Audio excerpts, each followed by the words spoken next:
位同学大家好我是成功大学电机系李顺义李老师。那欢迎大家再回到我们摩克斯的课程。那在这个课程，我们想要跟大家分享的是那个智慧宝贝衣。那我们也会针对这个我们想要介绍的这些动机啦，还有就是整个系统的架构。那另外还有这个展示，那来呈现给大家了解一下为什么我们要制作这个宝贝衣。那基本上就是说我们在研究发现在美国的话呢，这个新生婴儿出来的话，大概有1% 会有这个心血管疾病，所以在照顾上是相当的麻烦的。那另外呢在美国婴儿的这个因为照顾疏忽的死亡的话呢，大概在1岁之前有非常非常高有 44.4%。那到1岁到3岁的时候呢，大概有 32%， 所以整个超过了70几%。所以呢，就是说因为照顾疏忽所造成的婴儿的死亡，其实是非常非常高的。所以呢，我们就继续去探讨，就是说，那像婴儿他如果有心血管疾病，刚出生的时候有心血管疾病的话包括心律不整等等，他可能会有嗜睡啦，容易疲劳啦，那这个精神状况不佳啦等等。那这时候我们常常需要去监控他的心率还有这个血压，所以你会发现就是说，为了监控这一些，身上都连了很多的这个线。所以事实上对婴儿来讲是很不舒服也很不方便的。那而且每一次要检查啦要照顾的时候，这个造价其实不便宜所以这个也是造成这个一般年轻的夫妻他们的一个负担啦。那接下来就是说，这个疏于照顾这一块的话呢，主要就是说，因为即使在美国大概有2% 的这个只有2% 的这个母亲的话呢，她是可以全职的照顾小孩子，所以大部分的人他们都有工作在，所以呢，在整个照顾婴儿上面的品质，事实上是没办法很好的。那再来的话呢，就是说婴儿如果是因为你不了解他，那不了解情况那在哭的时候，其实会造成家里的一些这个和谐啦那事实上也会造成家庭的品质变得很不好。所以呢我们就是在想说怎么样可以提供一个医疗照顾系统啦，来帮助这些年轻的夫妻啦那能够让他们的照顾的品质能够更好。所以呢，接下来我们就来跟大家介绍说我们怎么去架构这样的系统来提供这样的服务。那首先的话呢在这个系统里面的话我们会有心率的侦测啦那了解一下你的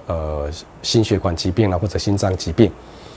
那再来的话呢我们会想要去侦测这个婴儿的声音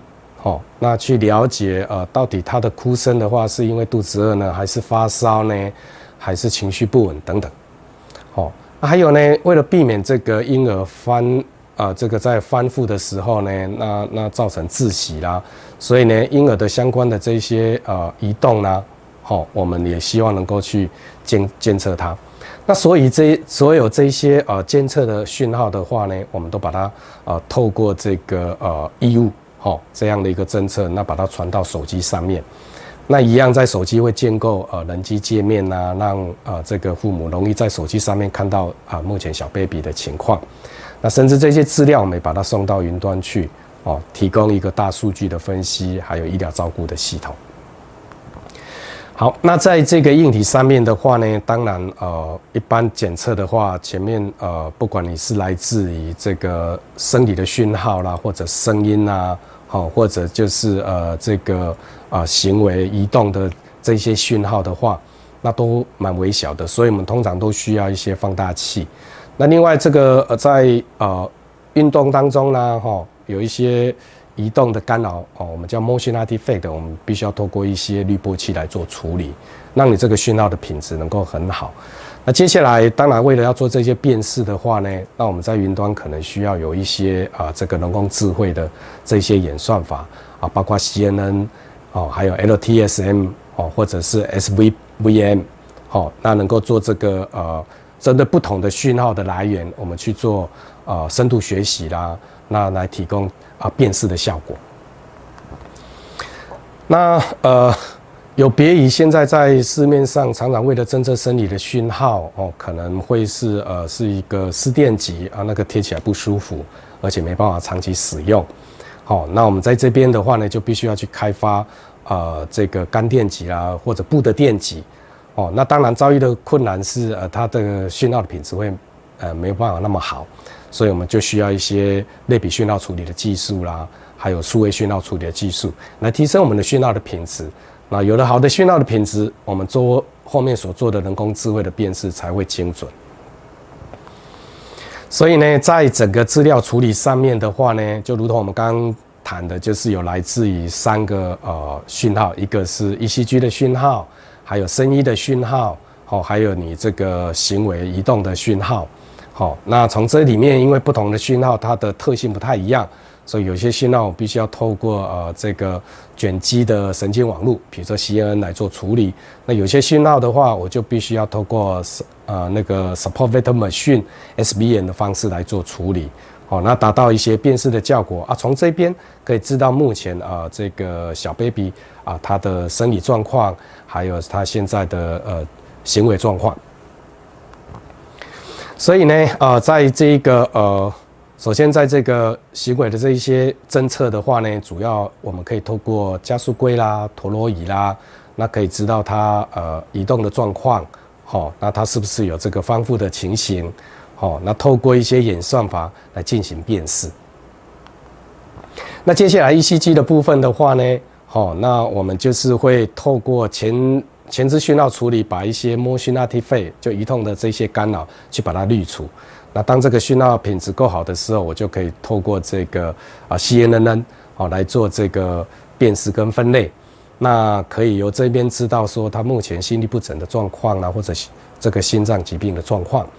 那另外呢，我们可以透过这一个生理讯号这个 R 波的侦测，那了解他这个呼吸的还有心率的状况。那从这里面可以知道说他是不是紧张啦，或者就是激动啦，或者他是不是在睡眠当中。那透过这个心率的变异性的分析，我们从这个高频、低频，那我们可以从这边了解他的这个交感神经、副交感神经，也可以知道这个目前小 baby 他的情绪。因为毕竟小 baby 他不会讲话，所以我们可以透过这些演算法来了解这些情形。那另外在声音的辨识上面的话呢，我们会从这个声音的这个振幅啦，或者它的频率啦、高低音啦、音频啦，那从这边的一些这个特征来分析了解它的这个声音所代表的意义比如说他在哭的时候是发烧还是说不开心，还是肚子饿还是这个其他的这个生病的情况。或者他开心的时候，他的声音是长得什么样子？所以呢，目前我们采用的技术就是 Support Vector Machine。那透过这样的一个辨识的话呢，可以了解目前这个小 baby 他的声音所代表的意义。那透过这刚刚所讲的3种声音的这个辨识，包括ECG， 包括这个声音，包括这个行为，那我们不同的这个感测器可以攫取这3种的讯号，那由这3种讯号来了解婴儿的生理状况、健康状况，还有他的行为状况。那接下来就是说，我们这边有所看到的，到我们 APE 上面的一些显示。那我们想要显示什么呢？想要显示这个小 baby 目前的心率的状况啦，还有他的这个生理的表现状况啦，还有现在目前他是不是趴着啦，或者是躺着啦。那我们希望能够把这样的一个资讯就放在像我们右手边这一个APP 的显示上面。那当然这些资讯也会同步的传到我们伺服器，那透过这个大数据的分析，能够进一步去监控，也能够去了解这个小 baby 的目前的生理状况。那在这个手机这边，其实我们是透过 PHP 这样的一个格式这样的一个封面，那把它传到这个网页上面去进行进一步的分析。好，那所以就是说，这中间的这个界面，也是一个很重要的一个技术。那有一些软体的技术必须要去开发，那呢才能够把这样的一个健康照护系统做到极致。所以呢，在这个小 baby 的这边的话呢，各位可以看一下我们的右手边的话呢，就是说有这一个这个布垫级啦，那你可以连接在这个衣服上面，那贴在小 baby 的这个胸口，那可以随时做这个监测。那所以有任何情况的话，都可以传到这个手机。如果有情况，手机可以显示这个 alarm，那及时通知这个父母。那在这个硬体上面的话，就如同这个萤幕上面你会看到，基本上大概一个1块钱铜板的大小。那另外手机的界面的话，可以显示心率，甚至可以显示这个声音啊、呼吸等等这些资讯。好，那在这个 APP 上面，就如同我们刚刚想讲的，我们希望能够提供现在目前的呼吸啦、心率的状况啦，还有声音的显示状况啦，或者目前的行为等等，所以就会把这所有的这样的一个功能显示在我们的手机上面。所以接下来的话呢，我们就是最后给大家一个我们展示的影片，那我们希望达到的这个目标，所以提供给大家做参考。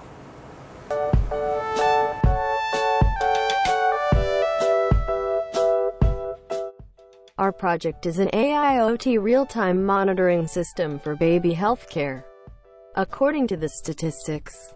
there's 3% in the infant death due to sudden infant death syndrome, known as SIDS. So it's always a big issue for those parents who get a newborn. There are several reasons cause SIDS. The main reasons include long QT syndrome, which is a kind of coronary heart disease, and sleep apnea syndrome, which mean that discontinue breathing while sleeping. However, babies don't have fully ability to ask for help. Among the infants who got CHD, there are some infants got delayed recognition. Moreover, there's a case who is with triatrial heart died at admission because of delayed referral. So that means though the infant is diagnosed without CHD, it cannot 100% make sure the infant is healthy. On the other hand, according to the statistics of Child Welfare Information Gateway, there are 77% children negligence happen to those who under 3 ages. Additionally, as the increase of the amount of double-income family, it's hard for these parents to take good care of their baby by themselves. To solve these problems mentioned above, we want to implement an AIoT real-time monitoring system for baby healthcare.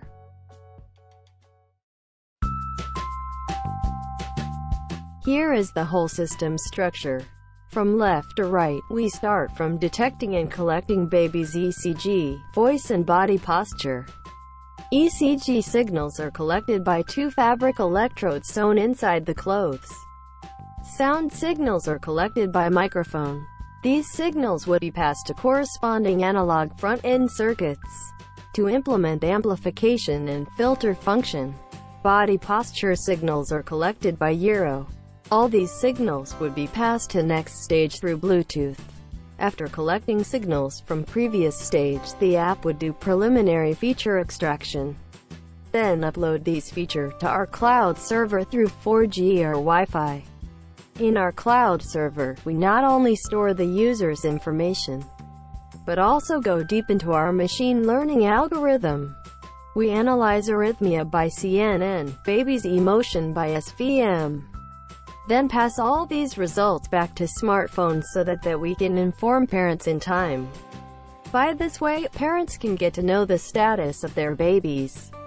Moreover, when a doctor is checking their babies, these signals can assist doctor with diagnosis.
好，那谢谢大家的观赏。那在这个单元里面，我们主要是跟大家介绍我们所开发的这个宝贝衣。那其实还有很多东西我们都还在努力哦，还希望最终这样的一个产品能够到这个坐月子中心啊，哦，那能够提供给父母进行居家的照顾哦，那这是我们的一个目标啊。那也谢谢大家能够观赏我们这边的介绍，谢谢。